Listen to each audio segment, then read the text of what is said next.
नमस्कार दोस्तों, मैं हूं संदीप और आप देखना शुरू कर चुके हैं संपूर्ण भारत न्यूज। दोस्तों, अगर मैं आपसे पूछूं कि बिहार का सबसे प्रसिद्ध किला कौन सा है तो शायद आपका जवाब होगा रोहतासगढ़। लेकिन क्या आप जानते हैं औरंगाबाद जिले से करीब 10 किलोमीटर दूर एक ऐसा किला है जिसने लगभग 400 वर्षों तक सत्ता, धर्म और संस्कृति का केंद्र बनकर इतिहास देखा है। जी हाँ, आज हम बात करेंगे देव किला की। एक ऐसा किला जिसके भीतर राजाओं की गद्दी थी, जहाँ से पूरे इलाके पे प्रशासन चलता था और जिसके शासन प्रसिद्ध देव सूर्य मंदिर के संरक्षक भी थे। यानी देव सूर्य मंदिर के संरक्षक उसके राजा थे। क्या देव किला सिर्फ एक किला है? तो इसका आंसर होगा नहीं।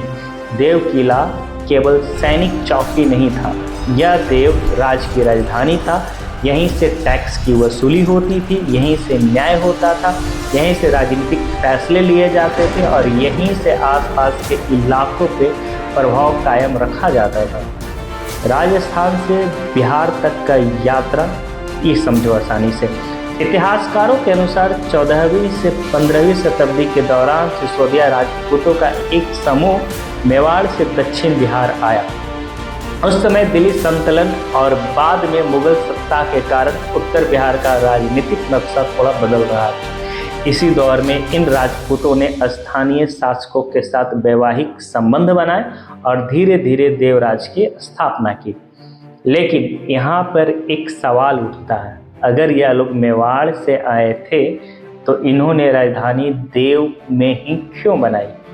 इसका जवाब भूगोल में छिपा है। स्थान का चुनाव कैसे हुआ था ये समझते हैं। देव उस समय व्यापारिक और धार्मिक मार्गों के बीच में स्थित था।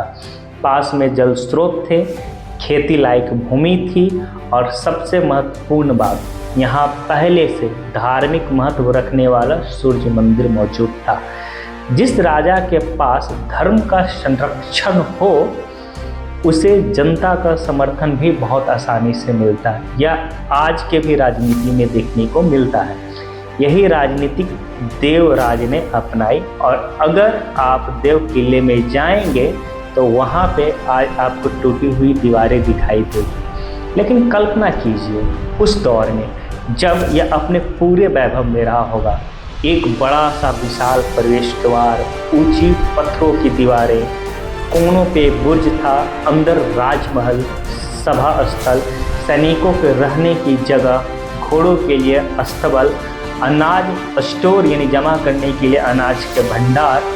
इतिहासकार बताते हैं कि इसकी वास्तुकला में बाद में मध्यकालीन राजपूत किलों में भी झलक मिलती है। देव किला की जो वास्तुकला है राजपूतों की दीवारों में ये जो किलाएँ थे उसमें भी देखने को मिलता है।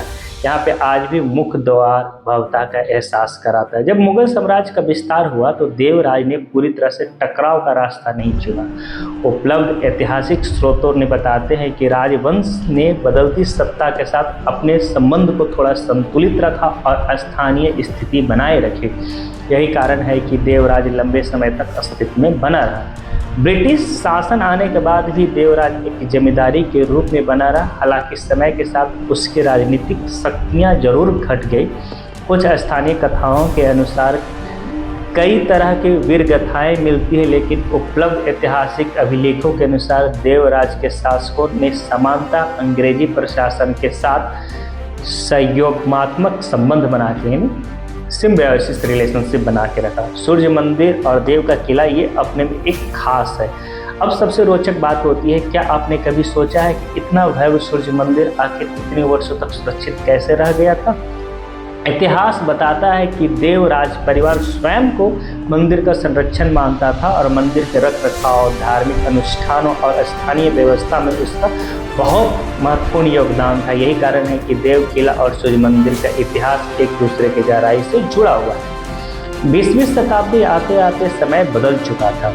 देवराज के अंतिम शासक महाराजा जगन्नाथ प्रसाद सिंह थे। 1934 में उनकी निधन होने के बाद उनकी रानी ने स्वतंत्रता तक अपनी संपत्ति को संरक्षक रखा यानी प्रबंधन किया।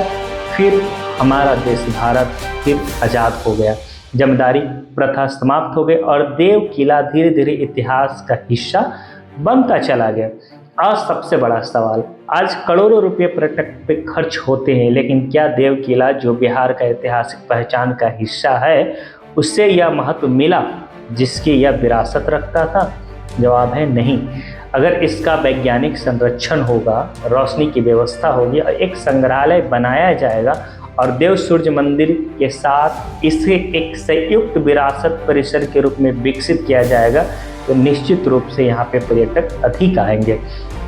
तो यह बिहार के प्रमुख ऐतिहासिक पर्यटक स्थल में भी शामिल हो सकता है। दोस्तों, इतिहास केवल किताबों में नहीं रहता, यह हमारी मिट्टी में है, खंडरों में है और उन दीवारों में छिपा होता है जो बोल नहीं सकती। देव किला भी एक ऐसा विरासत है। आज वह बिल्कुल खामोश है, लेकिन उसकी हर दीवार मानो कह रही है, अगर मेरी देखभाल होती तो मैं भी दुनिया को बिहार का गौरव दिखा सकता था।